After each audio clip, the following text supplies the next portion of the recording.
The Langford estate boardroom hadn't changed since the early 90s. The same glossy walnut tables stretched across the room, its surface reflecting decades of backroom deals and bitter family debates. The walls displayed photos of charity galas and business milestones, portraits of pride and polished facades. I wasn't in any of them. My name is Rachel Langford, though at family functions I'm mostly referred to as the one who bailed. I'm 33 now, but to them I'll always be the rebellious 20-something who rejected her inheritance to chase pipe dreams in tech. Today's urgent family summit had been called at the Langford Vineyard in Napa, supposedly to address financial adjustments. What they didn't know was that the vineyard and the entire Langford portfolio was already under new control. Mind. I sat at the far end, unassuming in a navy blazer, listening as my Uncle Gerald huffed through his quarterly slideshow. "The numbers are dismal," he grumbled, slapping his palm against the screen. "We're bleeding cash across every division." My cousin Drew, fresh out of Wharton and already a senior VP, rolled his eyes. "It's a rough patch. We'll recover, the Langfords always do." If only he knew the board now took its marching orders from ArcLight Holdings, a firm I'd built and used to gain quiet, complete control of Langford & Co. through shadow subsidiaries and discrete acquisitions. "The logistics division is worthless," my older sister Claire chimed in, barely looking up from her gold-plated tablet. "Might as well sell it for scraps." I bit the inside of my cheek to stop from laughing. The logistics unit was the most promising tech-adjacent asset we had. Under ArcLight, we'd embedded AI-driven systems that were already drawing investor attention in Silicon Valley. "What's so funny?" Gerald snapped, glaring down the table. "You find the situation humorous, Rachel?" The room tensed. Even Claire paused mid-scroll. "I was just considering solutions," I said evenly. Gerald scoffed. "Solutions? From you? The one who walked away from the family trust to play founder in some garage?" They had no idea. But they were about to. 5 years ago, I turned down the position of Brand Strategy Director, a fancy title with no real power. It was a pacifier, a distraction to keep me from asking too many questions, while my cousins played executives. Instead, I took my inheritance and founded ArcLight Holdings, targeting tech-based turnarounds and hidden value acquisitions. I leaned back slightly in my chair. "I do have some experience in corporate restructuring," I said evenly. Drew chuckled. "Experience? You mean your little startup in a co-working space downtown? This is Langford & Co., Rachel. It's a billion-dollar legacy. Leave the serious work to the professionals." I almost laughed. My real office spans the top 3 floors of the Monarch Tower, an elite space they've never been invited to. The shared workspace was a ruse, a calculated move to stay underestimated. My father, seated quietly at the side, shifted. He'd stepped down as CEO last spring, yielding control to Uncle Gerald despite my warnings. Dad never had the spine to challenge his older brother. "Rachel's company, ArcLight, has done well," he said hesitantly. "Maybe we should listen." "Done well?" Gerald scoffed. "Max, your daughter is pretending to be a CEO while the rest of us run a real company. She's a disappointment and you know it." That word, disappointment, always struck the same nerve. I'd heard it after proposing digital integration, after declining to marry the CFO's son, after choosing independence over nepotism. Claire let out an exaggerated sigh. "Can we wrap this up? I have a lunch meeting at the pavilion." I glanced at my watch. 3 minutes to go. The acquisition paperwork was already signed. Langford & Co. would officially become a subsidiary of ArcLight Holdings before their dessert menus arrived. "The logistics division isn't the problem," I said, locking eyes with Gerald. "Your entire model is obsolete. You're losing market share because you're allergic to change." Gerald slammed his hand on the table. "I've run this company on your grandfather's principles: discipline, tradition, control." I thought of my grandfather, the bold strategist who pioneered hybrid shipping lanes before it was mainstream. He would have backed me, not clung to outdated methods. "And that," I said quietly, "is why you're failing. The world evolved. You didn't."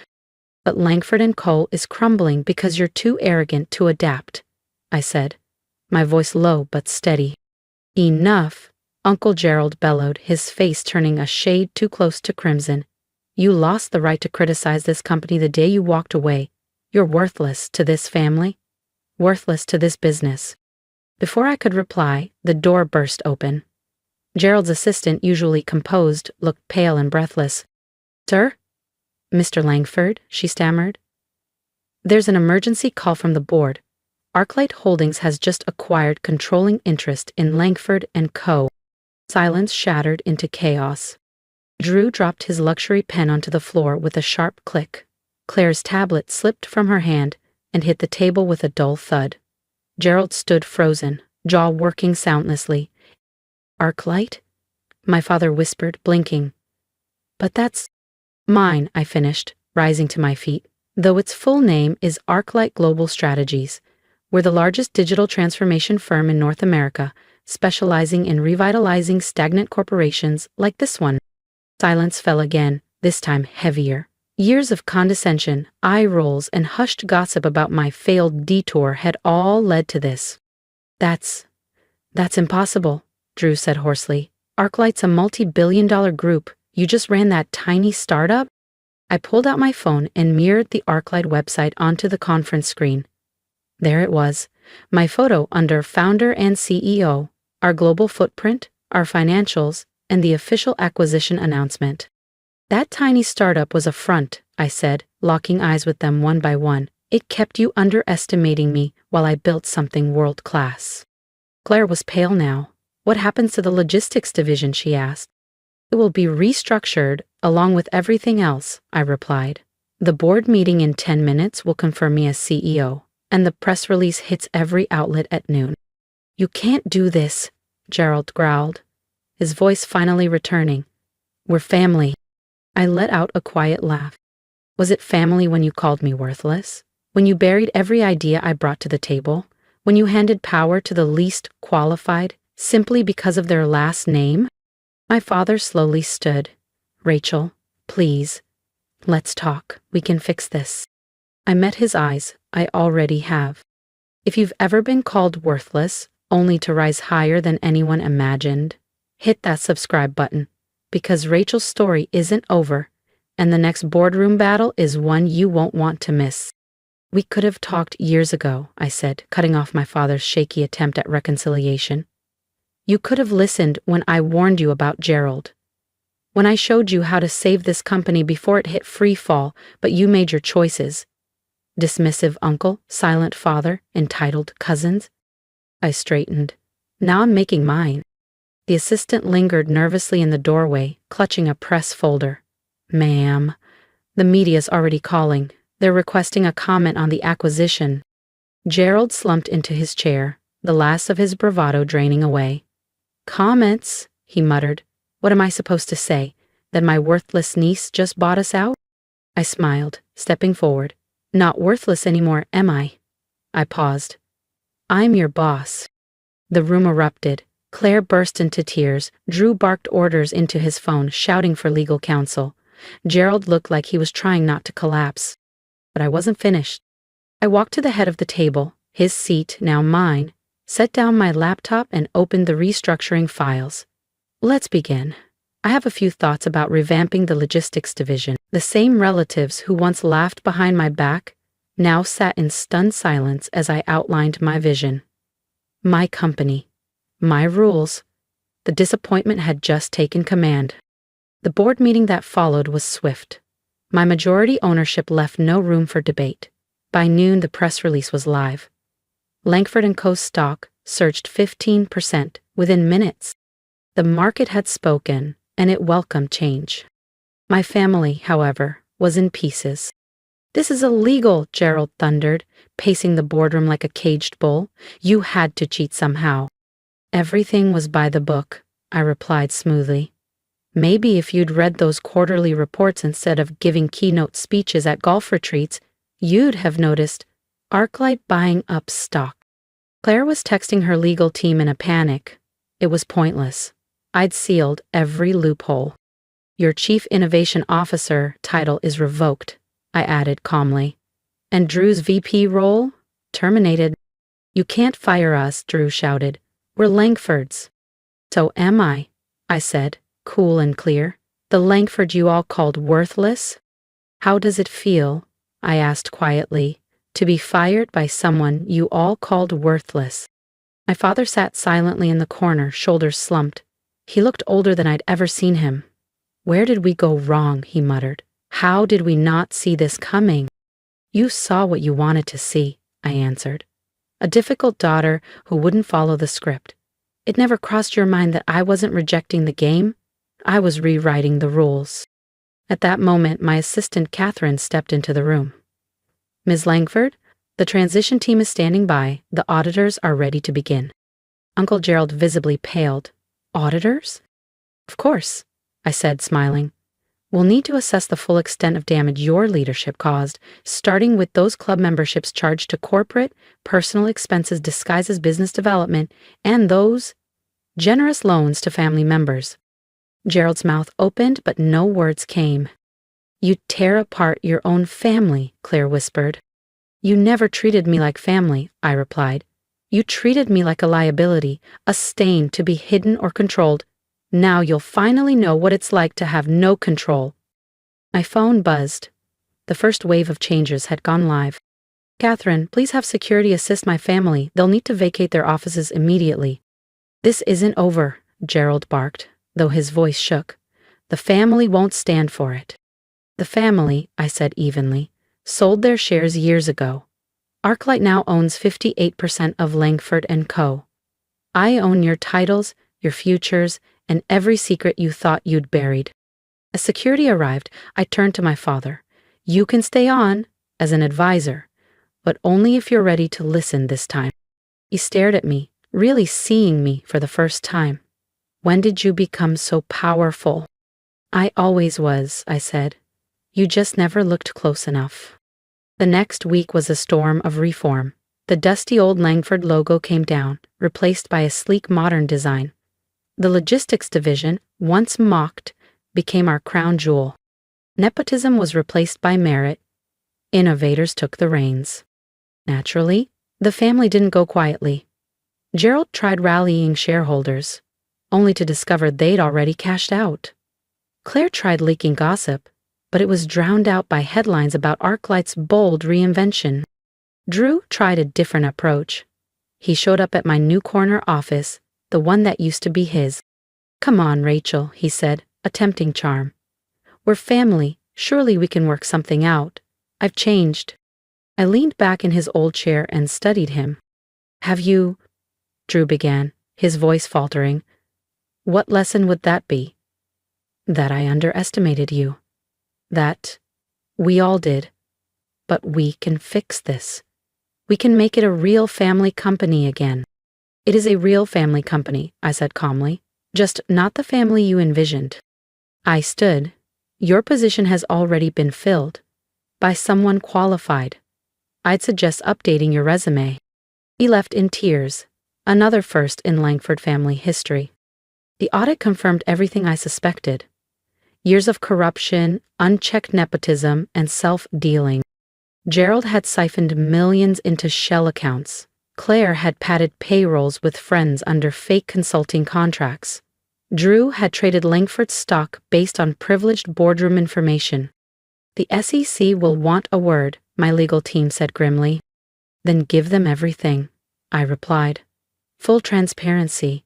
Every document, every payout, every fake invoice. Let them see how the Langfords really operated. My father, now a quiet advisor in name only, watched the unraveling with hollow eyes. They could go to prison, he whispered one night. They made their choices, I said, just like they chose to call me worthless. And the fallout was swift and spectacular. Gerald was indicted for embezzlement. Claire and Drew were permanently barred from securities trading. The Langford name, once equated with privilege and power, now trended with scandal and disgrace. But through the wreckage, Arclight thrived. Our stock doubled in a month. Investors saw what I had always seen, potential buried under arrogance. With the tech division properly funded, we released innovations that redefined our industry. The culture shifted from inheritance to innovation, from legacy to leadership. 6 months after the takeover, I sat in my office reviewing quarterly reports.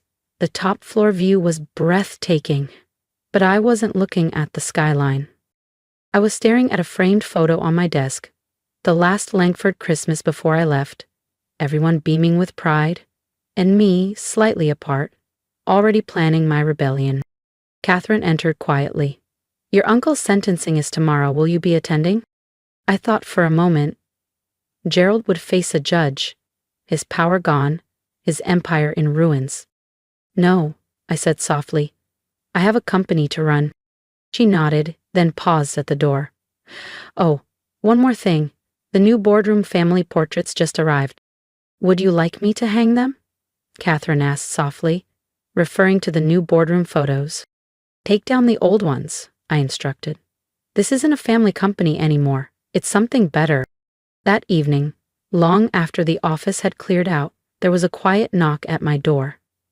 My father stepped in, shoulders stooped, eyes tired. But behind the weariness, there was something else. Pride. "I underestimated you," he said simply. "We all did. Can you ever forgive us?" I leaned back, the weight of years behind my silence. "Forgiveness was never the goal," I replied. This wasn't revenge. It was about showing that success doesn't have to come from tradition, that worth isn't defined by legacy. He nodded slowly, the truth finally settling in. "The company, what you've done with it, it's extraordinary." "It always could have been," I said, "but none of you were willing to see past the old way." He turned to go, then paused. "For what it's worth, I'm proud of you, even if I don't fully understand how you became this person." "I always was," I said quietly. "You just never looked close enough." After he left, I stood at the window, watching the city twinkle beneath the dark Napa sky. Somewhere out there, my relatives were bracing for Uncle Gerald's sentencing. Elizabeth had listed her penthouse. Drew was submitting resumes for jobs he used to laugh at. But I wasn't thinking about them. I was thinking about the future. About a company unburdened by legacy, free to innovate, to rise. The worthless daughter was now the most valuable Langford of all, and she was only just beginning. Catherine's voice buzzed through the intercom. "Your 7 p.m. is here. The venture capital team from Menlo Park." I smiled, adjusting my jacket. Time to show another room of traditionalists what the future looks like. "Send them in. And Catherine? Have the old family photos delivered to my relatives. They'll need the memories more than I will." Those photos would arrive in the places they'd never imagined falling. Elizabeth's one-bedroom rental, Drew's childhood room at his mother's house, Gerald's attorney's office. But I wouldn't be in those photos anymore. I had new pictures to take, new chapters to build, new legacies to create. Because in the end, success wasn't just the best revenge. It was the life they never thought I could build, lived boldly, in full view. If you've ever been overlooked, underestimated, or told you weren't enough, this story is for you. I was once the worthless one too, but I turned doubt into drive and built something undeniable. I'd love to hear your story. Drop a comment below. Tell me about the moment they dismissed you and what you did next, or what you plan to do. Because success isn't about revenge, it's about reclaiming your voice. And if my journey resonated with you, hit that subscribe button. Let's keep building a community of quiet strength, bold ambition, and unstoppable resilience. Your comeback starts now.